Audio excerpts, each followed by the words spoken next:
Kuanza kufuata somo hili ni ishara ya kwamba wewe ni mjenzi wa vipaji. Tunataka tuzungumzie soko la vipaji. Soko la kipaji chako ni lipi? Kwa sababu wengi wanaishia kugundua vipaji vyao, wengi wanaishia kuridhika kujua tu vipaji vyao, ila hawajui soko la vipaji vyao. Karibu katika Daily Wisdom Series ambapo unaweza kujifunza hekima kila siku na maarifa yanayoweza kufikisha kwenye kilele chako cha mafanikio, kwa kuwa mafanikio ni haki ya wote. Karibu.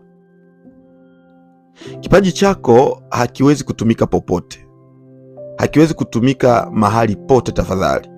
Kwa maana ya kusema soko lako lazima lijulikane.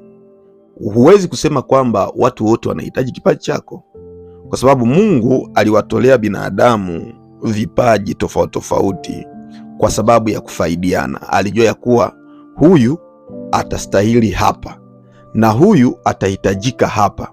Kwa hiyo hajafanya chochote kwa bahati mbaya. Na ndiyo maana usizani ya kwamba watu wote wanataka kuimba, usizani kwamba watu wote wanapenda biashara, usizani kwamba watu wote wanapenda kuchora, usizani kwamba watu wote wanapenda kucheza mpira. Watu wote hawawezi kupenda kipaji chako. Lazima kuwe aina fulani ya watu ambao wanakipenda kipaji chako, wanakihitaji kipaji chako kwa sababu kinasuluhisha matatizo yao. Na hilo ndilo tunaloita soko la kipaji. Kwa hivyo ukitaka kujua soko la kipaji ni nini, soko la kipaji chako au soko ya kipaji chako ni wale watu wanaohitaji kipaji chako. Ni wale watu ambao kipaji chako kinaleta suluhisho kwa matatizo yao. Labda tuwe tu mfano. Wewe ni designer. Wako watu wanaohitaji nembo ama tunaziita logo, zile logo zile wanazihitaji. Hao ndio tunaowaita wateja wako. Hilo ni soko lako. Kuna watu ambao wanahitaji muhuri, katika lugha ya Kifaransa tunaita cachet. Hao ndio ambao ni soko lako. Tukisema ya kwamba wewe ni mfanyabiashara, una kipaji cha biashara, haijamaanisha ya kwamba unaweza ukafanya biashara zote zilizoko duniani. Lazima kuwe soko lako ambalo ni maalum, ambapo wewe unafanya vizuri zaidi na ambapo watu wanakuhitaji zaidi. Nakumbuka kwa mfano, kuna rafiki yangu mmoja ambaye ninamuita Mshagalusa, ambaye anafanya biashara ya mafuta ya kupaka kwenye mwili. Unaona ile kazi ile, anafanya ile biashara, na yeye anapogundua kwamba ana kipaji cha biashara, hajafanya biashara zote, akachagua biashara moja maalumu ambayo anaona ya kwamba hapa nina mchango wa kutoa. Wako watu wanaohitaji wapate kitu cha kupaka kwenye mwili wao ili ngozi ya mwili iwe laini na vinginevyo, alafu hao watakuwa ndio wateja wangu. Hilo litakuwa ndilo soko langu, na anafanya vizuri. Ukiangalia katika mji wa Bukavu, unapotafuta mtu ambaye anaitwa Papa Shabade katika maeneo ya Pajeko, mweskalie ya Pajeko, utamkuta pale anafanya vizuri sana. Sasa na wewe inaomba ufanye kama yeye na kutafuta mahali ambapo unaweza ukafanya vizuri kama yeye. Ni nyanja gani ambayo wewe pia unaweza ukafanya vizuri, ambapo umesha identify watu ambao ni watu wako wa karibu? Unaangalia watu ambao hata kama sio wa karibu lakini wana uhitaji na mahitaji yao umeshajifunza, ukayagundua ya kwamba mimi kipaji changu kinaweza kikasaidia katika sehemu fulani. Sasa kuna vitu ambavyo lazima uvielewe. Soko lako linaweza likawa ni kanisa, soko lako linaweza likawa ni shule, soko lako linaweza likawa ni kikundi fulani cha watu, soko lako linaweza likawa ni barabarani. Na nakumbuka kuna wengine ambao wanafanya kazi zao barabarani. Kwa mfano, kuna jamaa mmoja ambaye anafanya music yake, anafanya kazi yake ya uimbaji, kipaji chake cha uimbaji anakipeleka barabarani. Anaenda na gita yake pale, anacheza gita, alafu baada ya kucheza gita watu wanatoa pesa, wanatoa pesa, na anarudi nyumbani ameshaingiza kiasi chake fulani cha pesa. Sasa hapa ni labda tu nitoe tu ushauri. Ikiwa wewe pia unatarajia kufanya kama yeye, kupeleka kipaji chako katika barabara kuu, ufanye mziki, watu wafurahi pale kwenye zile barabara kuu, alafu watoe pesa. Kumbuka tumewahi kufanya somo ambalo linasema kwa sababu gani watu wenye vipaji vikubwa wanakufa wakiwa maskini au huangukia kwenye umaskini. Tusema ya kwamba shida sio kipato wanachoingiza, lakini shida ni matumizi ya kile kipato wanachokipata. Kwa nini usitumie kipato unachokipata leo ili kukuza kipaji chako zaidi na kufikia jukwaa lako kubwa? Kama wewe ni mfanyabiashara, usirizike na faida ndogo unayoipata kwa sasa ya kupata ugali na mboga, alafu ukarizika kwa sababu ulilipa bili za nyumba, ukalipa ile kodi, ukalipa shule ya watoto, ukapata ugali na mboga, ukapata kiatu, ukapata shati, alafu unafurahi. Ni lazima ufikie kilele cha mlima wako wa mafanikio. Tumia vizuri kile kipato kidogo unachokipata ili kukuinua zaidi na zaidi. Naamini ulifuata somo lile linaitwa kwa nini watu wenye vipaji vikubwa huanguka kwenye umaskini au hufa wakiwa maskini. Liko YouTube, unaweza ukalipata. Sasa tunapozungumza kuhusu soko la vipaji, naomba uelewe soko la kipaji chako lazima lijulikane. Na utalijuaje sasa? Utalijuaje soko la kipaji chako? Soko la kipaji chako ni lazima uanze kulitafuta. Unalitafutaje? Cha kwanza unachokifanya kabisa, baada ya kuwa umegundua vipaji vyako, umeelewa uwezo wako ni nini, cha kwanza kabisa ambacho unastahili kukifanya, ujiulize ni nani wanaohitaji huduma zangu? Ni nani wanaohitaji huduma zangu? Kwa maana ya kusema ni wapi na wapi ambapo unaweza ukahudumia. Kipaji chako kinaweza kuwahudumia watu wa aina gani? Watu walio na matatizo gani? Halafu hapo ndipo uanze kujiuliza wanapatikana wapi? Hao watu wanapatikana wapi? Inawezekana ni kanisani. Kwa mfano, mimi nawahudumia vijana, nawahudumia watu wazima. Najua ya kwamba kwenye makanisa ni soko kubwa, kwenye shule, kwenye university ni soko kubwa, ambazo hata wale wanaoanza kabisa, walio mwanzoni mwa karia yao, hao huwa wanatumia zile sehemu kubaini na kutafuta ni akina nani wanaohitaji huduma zao. Sasa na wewe inaomba ujiulize ni akina nani wanaohitaji huduma zangu.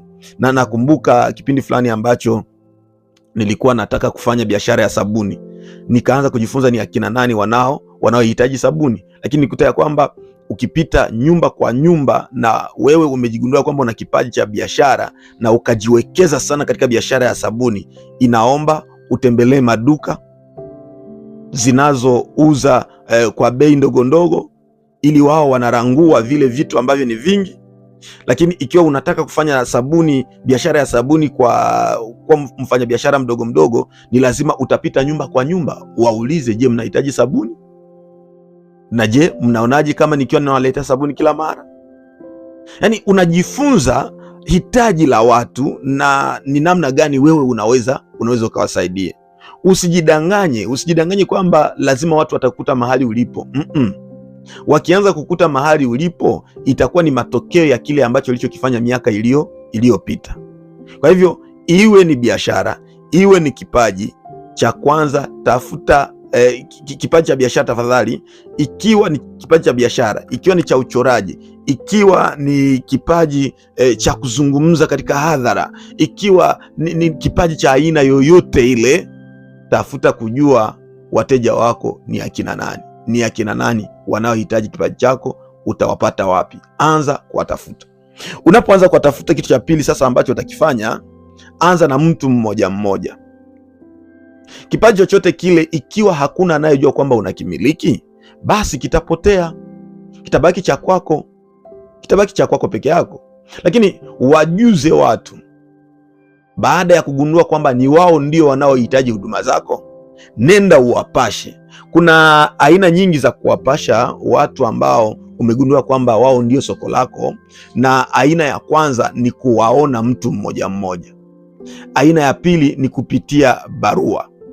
Aina ya tatu ni kupitia simu, na aina ya nne ni kupitia mitandao ya kijamii. Naposema kupitia simu, ninamaanisha mwito wa simu, kumwita mtu kwenye simu. Lakini katika zile njia zote, ni ile njia ya kumwona mtu ana kwa ana ndiyo inayoleta matokeo zaidi. Tafiti za mawasiliano zinaonyesha ya kwamba bahati yako ya kufaulu unapomwita kwenye simu ni ndogo kuliko wakati unapomwona ana kwa ana. Ninakumbuka mdogo wangu, kulikuwa siku moja ambapo alikuwa anatafuta sehemu ya kufanyia biashara yake, akatafuta partner ambaye wangefanya naye biashara kwa ajili ya kusema kwamba yeye angemtolea nafasi ya kufanya biashara, alafu naye analeta bidhaa, alafu wanagawana faida kwa asilimia fulani fulani hivi. Hasa akiwa anapita kwa wale ambao ni watu wanaomtumikia mwenyeji uwanja ambako angefanyia biashara, walimvunja moyo na kuonyesha kwamba haiwezekani. Alipoomba namba ya simu hakupewa. Alafu nikamwambia, wewe usisumbuke sana, tafuta kujua maeneo ambapo unaweza ukampata yule mumiliki wa ile sehemu, na akawa ameambiwa kwamba anaweza akamkuta kanisani. Nikampa ushauri wa kusema, nenda kule kanisani, mfate huko huko, ikiwa unaamini ndoto yako nenda umuone.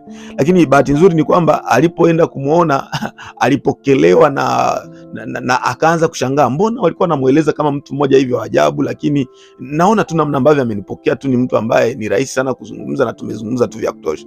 Ina maana wakati unakutana na mtu ana kwa ana ni vizuri zaidi kuliko kipindi ambacho haujamkuta ana kwa ana. Unatafuta watu wengine wa kupitia kwao, mara nyingi huwa matokeo yake sio mazuri.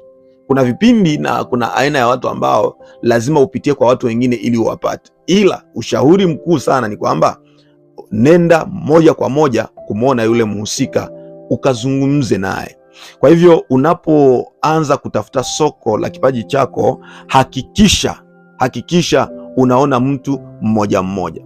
Kitu cha tatu na ambacho usikisahau, hakikisha unajua kitu cha kumwambia. Katika kitabu changu cha Mafanikio ni Haki ya Wote, unaweza kutimiza malengo yako, pia kwenye kitabu kile nimeeleza aina za watu wanaokwenda kuwatafuta watu. Kuna mtu anaenda kumtafuta mtu, lakini akishampata anasema, sijui hata nikwambie nini, nafurahi tu kukuona siku ya leo, nilikuwa nimekutafuta miaka ya kutosha au miezi ya kutosha, lakini sijui niseme nini. Kama hujui cha kusema, wewe nyamaza basi.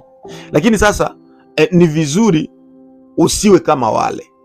Kuwa na uhakika ya kwamba umeandaa cha kumwambia yule mtu na unajua kitu cha kumwambia. Na katika mambo ya kumwambia, jieleze wewe ni nani, kipaji chako ni nini, na muoneshe kile ambacho umewahi kukifanya. Kama ni kipaji cha biashara, mwambie ninafanya biashara sehemu fulani, au nafanya biashara ya namna hii, na angalia hapa nina ushahidi wa biashara yangu.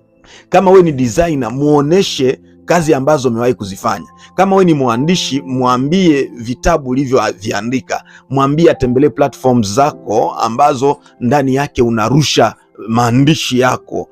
Kama una channel ya YouTube, una video kwenye Facebook, una video kwenye mitandao za kijamii, mwambie atembelee zile channel zako. Umuoneshe ushahidi, isiwe tu kwamba unazungumza katika kile ambacho wewe ni mawazo tu, ni fikra tu ambazo wewe hufanyi. Kwa hivyo awe na proof za kutosha ya kwamba wewe unaweza ukafanya kile kitu ambacho unachokizungumza, kwa sababu yeye anahitaji suluhisho, hahitaji kipaji chako, anahitaji suluhisho ambayo kipaji chako kinaleta. Na ndiyo maana hiyo ni biashara. Jiulize, ninaleta suluhisho gani kwa watu ambao ninadhani ni wateja wangu? Iwe ni kipaji cha aina ya biashara nimesema, jiulize unaleta suluhisho gani. Kama ni kipaji cha uchoraji, unaleta suluhisho gani? Kama ni kipaji cha uandishi, unaleta suluhisho gani? Kama ni kipaji cha kuzungumza kama Zakaria hapa, unaleta suluhisho gani kwa watu? Mimi na wewe ni wajenzi wa vipaji. Naamini ya kwamba labda unaweza ukawa na wazo lingine la namna ya kutafuta soko la vipaji vyako. Mimi nitafurahi kusoma kwenye comment. Usisahau kusubscribe, kulike na kushare ili wa kwanza kupata masomo yetu. Naamini tutakutana kwenye kilele cha mlima wako wa mafanikio, kwa sababu kumbuka, mafanikio ni haki ya wote, sio lakini jifunze.